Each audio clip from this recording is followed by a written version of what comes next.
सारा पता अपने लाइफ नहीं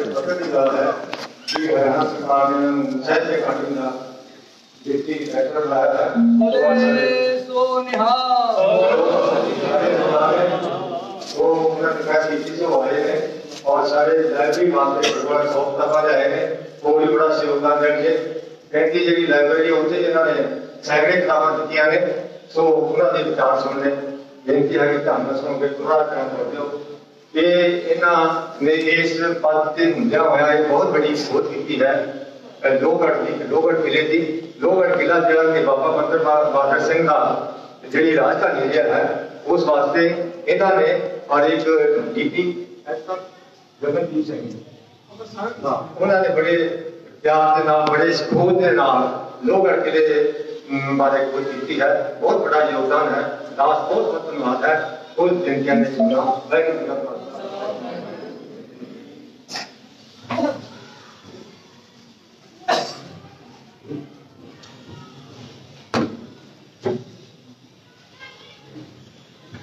दसां गुरुआं दी जोत गुरु ग्रंथ साहिब की हजूरी जुड़ बैठी साध संगत वाहिगुरू जी का खालसा वाहिगुरू जी की फतेह।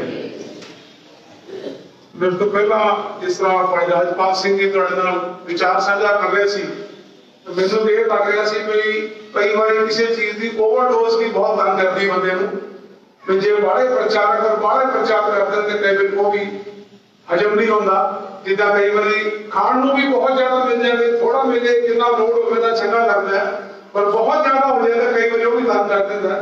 तो मैं सोच रहा सी राजपाल सिंह जी तो बोलने तो बाद मेरे बोलने वास्ते कुछ बचिया था नहीं पर क्योंकि जिम्मेवारी लगिया ने कि मेरा जो विचार है वो इन्ना बिल्कुल डिफरेंट है क्योंकि ये सदे हुए साधक और गुरु के चरणों नाल जुड़ी हुई रूह हैगी जिहड़ी तुहानूं बिल्कुल गुरुआं दे दर्शन करा रही है उन्हां दे मार्ग दस रही है। तो मेरा जो रास्ता मैनू गुरु ने सेवा लाया और सी मजदूर वाला असी मजदूरी करके किस तरह आगे बढ़े किधर गए तो साडी जिहड़ी है खोज और सोच है वो बहुत एक नया आयाम और एक नई चीज स्थापित कर गई और सानू भी नहीं सी पता ये कोई साडे नाल वापरना है। कुछ अर्सा पहले अपने काशवा पिंड की लाइब्रेरी के अंदर असी पंजाबी अकैडमी और दूसरी अकैडमियां सारियां दी किताबां लेके उत्थे आए सी क्योंकि मन च किते दिमाग च एक गल बैठी हुई है भी जिवें साडे बच्चे स्कूलों च पढ़ते हैं मैं अक्सर देखा कि साडी भैणां जदों इम्तिहान देण जाना हुंदा है उन्हां दी दही शक्कर पा दिंदियां ने बेशक वो शक्कर जिहड़ी है उन्हां दे मानसिक संतुलन नूं उन्हां नूं खुशी देण वास्ते और दिमाग नूं तर रखण वास्ते भी खुश होके जावे शायद इस वास्ते दित्ती जाती है पर असी लोग सदियां तो सोचने भी शायद बगैर किताब खोले केवल मत्था टेकण नाल ही असी क्लास पास कर लवांगे तो या जिस तरह वीर जी ने दस्सिया कि अर्थ बगैर अगर गुरबाणी नूं पढ़ांगे तो साडे वास्ते वही हाल है जिवें किताब नूं पढ़े बगैर खाली शक्कर खा के इम्तिहान देण चले जाइए। बथेरे मेरे यूनिवर्सिटीज कॉलेजेस हर जगह मेरा जाना होंदा है बहुत सारे बच्चों नाल मिलना होया है जिंदगी मैं बच्चों नूं कोई सवाल पूछदा कि जे तुसीं कोर्स की किताब ना पढ़ो क्या तुसीं कमाई छमाई नुमाई इम्तिहान ना दो क्या तुसीं फाइनल एग्जाम पास हो सकते हो केवल शक्कर नाल किसी भी अज तक एक भी स्कूल के बच्चे ने मैनूं ये गल हाँ नहीं की। असीं जदों कुछ अर्सा पहले की गल है 2016 पहले मैं थोड़ा जिहा अपनी भी जानकारी दे दिया मैं तुहाडे इसे काशवा पिंड का ही जम्मिया पलिया सरदार दर्शन सिंह का बेटा हाँ और सुरिंदर सिंह जी बड़े ध्यान नाल मेरा देख रहे हैं इन्हां दा भी काफी साडे नाल संबंध रहा है। रिशपाल सिंह नाल भी बड़ा प्यार सी और अक्सर गुरुद्वारे की सेवा लई वो सानू हमेशा उकेरते रहते सन और उन्होंने असीं जदों भी इत्थे आके देखे उन्हां दी सेवा देखी हमेशा मन प्रसन्न होया और विदाई का भी इत्थे काफी आना जाना सी लेकिन वो वखरी गल है कि मेरा इत्थे बहुत ज्यादा आना जाना नहीं होया क्योंकि पक्की सड़क ते तुसीं खेत लै दित्ते ते उत्थे पक्की सड़क ते खेत होके वापस मुड़ जांदे सी। पर मैं शुक्रगुजार हाँ सरदार जंग बहादुर सिंह होरां दा जिन्होंने विशेष तौर पर उसने जो मेरी फोटो देखी कि लाइब्रेरी 200 किताबा दे के गया तो उन्होंने कहा भी थोड़ा आगे चल के गुरुद्वारे भी किताबा दे के जानिया सन मैं कहती मैं स्पेशल आवागा और सारिया किताबा थोड़े हफ्ते लेके आवागा। नाले मैं होर गल पूछी मैं कहा तुसीं केवल प्रचारकां दी किताबां पढ़ना चाहते हो धक्के नाल कीतियां किताबां ਉਹਨਾਂ ਦੇ ਵਿੱਚ ਸਾਡੀ ਇੱਛਾ ਪੂਰੀ ਕਰ ਸਕਦੇ ਹੋ ਤੇ ਸਾਡੀ ਇੱਛਾ ਵੀ ਹੈ। ਉਹਨਾਂ ਨੇ ਮੈਨੂੰ 100 ਤੋਂ ਉੱਪਰ ਕਿਤਾਬਾਂ ਦੀ ਲਿਸਟ ਮੇਰੇ ਹਵਾਲੇ ਕੀਤੀ ਕਿ ਅਗਰ ਇਹ ਕਿਤਾਬਾਂ ਤੁਸੀਂ ਸਾਨੂੰ ਲੈ ਦਿਓ ਤੇ ਸਾਨੂੰ ਇਹ ਵੀ ਚਾਹੀਦੀਆਂ ਨੇ। ਉਹਦੇ ਚੋਂ ਲਗਭਗ 92 ਕਿਤਾਬਾਂ ਅਸੀਂ ਪਾਸ ਕੀਤੀਆਂ ਨੇ, ਕਿਉਂਕਿ ਹੋ ਸਕਦਾ ਸ਼ਾਇਦ ਚਾਚਾ ਜੀ ਨੇ ਵੀ ਸਾਰੀ ਕਿਤਾਬਾਂ ਨਾ ਪੜ੍ਹੀਆਂ ਹੋਣ, ਸਿਰਫ ਨਾਮ ਤੋਂ ਹੀ ਮੰਨ ਲਈਆਂ। ਉਹਨਾਂ ਚੋਂ 92 ਕਿਤਾਬਾਂ ਪਾਸ ਹੋਈਆਂ।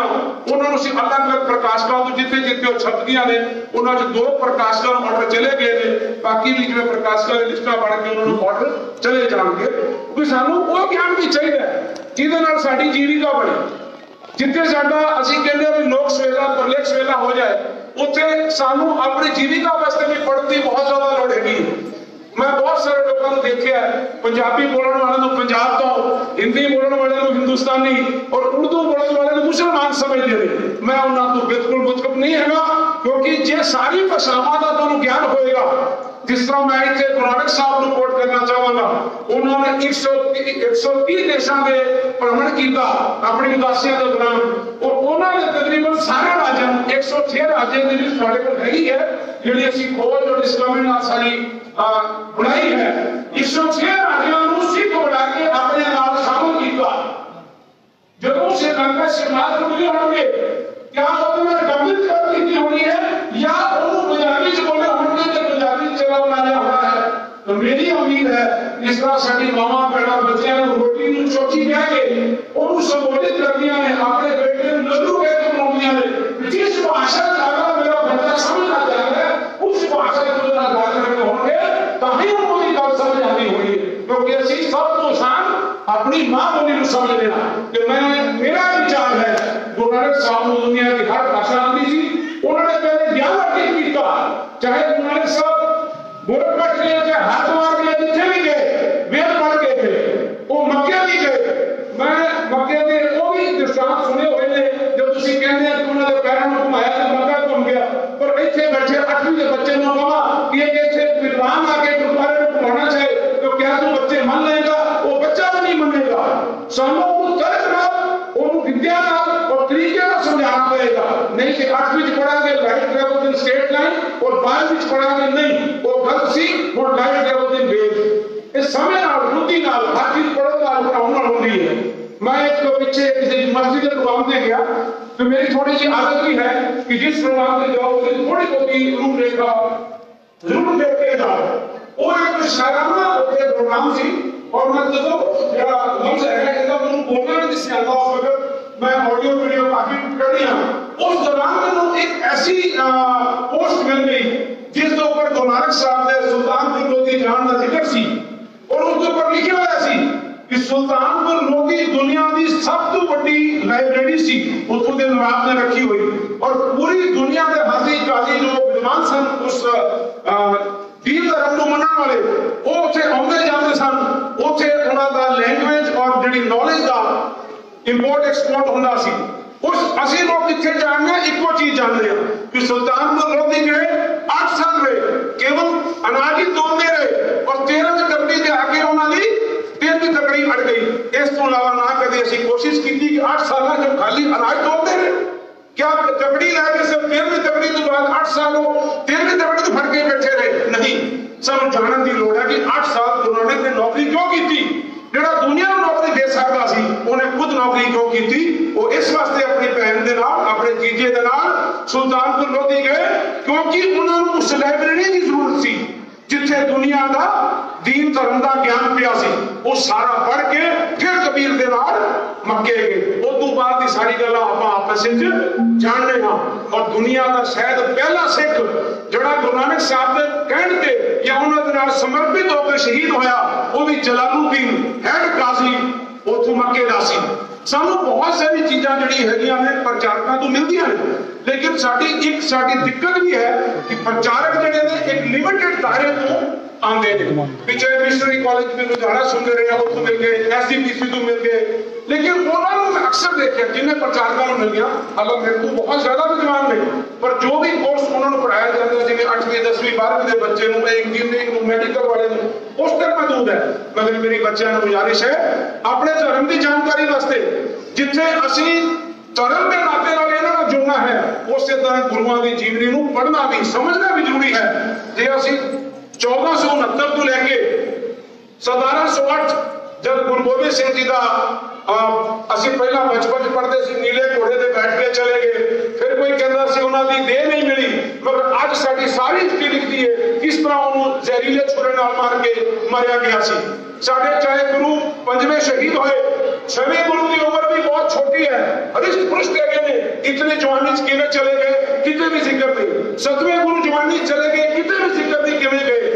ਅੱਠਵੇਂ ਗੁਰੂ ਨੂੰ ਚੇਚਕ ਨਾਲ ਸੀ ਮਾਰ ਦਿੱਤਾ, ਉਹਨਾਂ ਦੇ ਨਾਲ ਹੋਰ ਇੰਨੇ ਸਿੰਘ ਸਨ, ਉਹਨਾਂ ਨੂੰ ਚੇਚਕ ਕਿਉਂ ਨਹੀਂ ਹੋਈ? ਉਹਨਾਂ ਦੇ ਨਾਲ ਮਿਲਣ ਵਾਲੇ ਬੰਦੇ ਨੂੰ ਚੇਚਕ ਕਿਉਂ ਨਹੀਂ ਹੋਈ? ਸਾਡੇ ਗੁਰੂਆਂ ਨੂੰ ਵੀ ਚੇਚਕ ਕਿਉਂ ਹੋਈ? ਬਹੁਤ ਸਾਰੇ ਸਵਾਲ ਨੇ। ਦਿਲ ਕਰਦਾ ਹੈ, ਹੋ ਸਕਦਾ ਹੈ ਜੋ ਲਿਖਿਆ ਹੋਵੇ ਉਹੀ ਸਹੀ ਹੋਵੇ, ਪਰ ਫਿਰ ਵੀ ਸਾਡਾ ਕੋਸ਼ਿਸ਼ ਹੈ ਅਸੀਂ ਲੋਕ ਪੜ੍ਹੀਏ, ਲੱਭੀਏ, ਹਿਸਟਰੀ ਨੂੰ ਜੋੜੀਏ। ਜੇ ਅਸੀਂ ਇਹ 239 ਸਾਲ ਦੀ ਹਿਸਟਰੀ ਨੂੰ ਜੋੜਦੇ ਹਾਂ, ਵਿੱਚੋਂ 87 ਸਾਲ ਗਾਇਬ ਨੇ ਜਿਨ੍ਹਾਂ ਦੇ ਬਾਰੇ ਕੋਈ ਸਟੋਰੀ ਲਿਖ ਹੀ ਨਹੀਂ ਰਿਹਾ।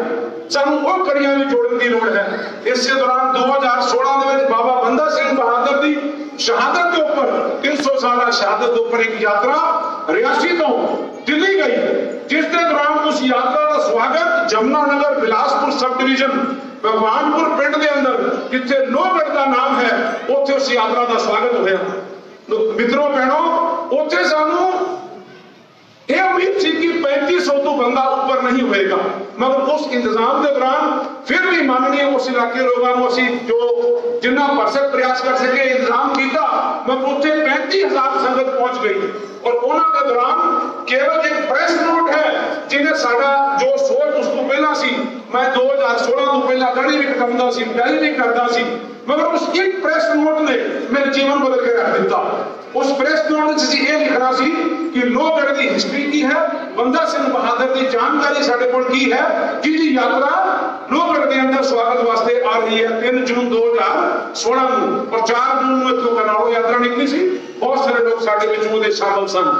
उस प्रेस नोट तो बनाने बगैर जब मेरे तो सवाल पूछा गया कि तुसी बंदा सिंह बहादुर बारे की जानते हो, जो ही असीं अपने प्रचारकों को, माँ बाप को या गुरुद्वारे सीखिया सी, असीं वही जानकारी उन्होंने दे दी कि यह प्रेस नोट लिख दो। वो कहने लगे भी इसका कोई प्रमाण भी है थोड़े को जो तुम कह रहे हो? मगर नहीं जी, ये तो मेरे डैडी ने दसिया जी। कि तुहाडे डैडी तो किने दसिया सी? मैं उन्हां दे डैडी ने दसिया सी। आंदा फिर तो जद्दी नहीं होगी, जदाद होगी ना, भी दादे जदाद प्यो नूं मिल गई, प्यो वाले पुत्र नूं मिल गई, तुसीं अपने पुत्र नूं दे जाओगे। प्रमाण दिओ, लिखत प्रमाण दिओ। बड़ी शर्म आई, चंडीगढ़ गए, उस वक्त 8-10 किताबां खरीदियां, खरीद के असीं लोहगढ़ की जानकारी प्रेस नोट बनाने वास्ते बना रहे सी। उत्थे सामने एक कंपैरिजन मिलिया चित्तौड़गढ़ का किला जोड़ा कि 600 एकड़ के करीब सी, 591 या 595 एकड़, उसनूं मुगलों ने 20 दिन के अंदर घेरा पा के सरेंडर करके उन्होंने हाथ खड़े करके मजबूर कर दिता। मगर लोहगढ़ के अंदर 2.5 लाख की सेना बहादुर शाह लेके खानो खान ओदा chief of the army staff नाल सी, चारों पुत्र दे नाल सन। जदों तो मुगल किधरे फाइट करन जाते सन, हमेशा एक राजकुमार की ड्यूटी लगती सी कि आ जंग तुसी लड़न जाना है। मगर लोहगढ़ की जंग ते बहादुर शाह खुद भी आया, ਉਹਦੇ चारों बेटे भी आए, और उत्थे सैकड़ों मनसबदार आए। उन्हां सारिਆਂ ਦਾ जोड़ लाओगे 2.5 लाख सेना सडौरे दे कोल लोहगढ़ ले जाके बंदा सिंह बहादुर ਨੂੰ घेरा पाने की कोशिश की है। मगर ਜਿਹੜੀ ਉੱਥੇ ਥਾਂ ਹੈ, ਜਿਹੜੇ ਵੀ ਤੁਹਾਡੇ ਤੋਂ ਉੱਥੇ ਗਏ ਹੋਗੇ, ਉੱਥੇ ਜਾਓ। एक साडा इसे तरह उत्थे एक गुरुद्वारा जमुनानगर की संगत ने बनाया हुआ है, उत्थे जिहड़ा भाई अजमेर सिंह जी बैठे सन, उन्होंने जाके पूछा कि लोहगढ़ की की हिस्ट्री है। कहने लगे भी ये 2 पहाड़ियां ने, एक पहाड़ी ते बंदा सिंह बहादुर अपनी कचहरी लगाउंदा सी ते दूसरी पहाड़ी उत्ते जाके सौंदा सी। और जब वो प्रेस नोट बनाया, हैरान रह गए जे 600 एकड़ के किले नूं 20 दिन घेरा जा सकता है, ये 2 पहाड़ियां जिहड़े कि 24 किले बनते हैं, 24 किलियां नूं घेरन वास्ते 2.5 लाख की सेना क्यों आई? और दूसरा वो सी एक छोटी जी जिहड़ी साडी गुजारिश सी यात्रा के स्वागत की, ਉਹਦੇ 35,000 बंदे का पहुंचना, 2 चीज़ों ने साडा दिमाग खराब कर दिता।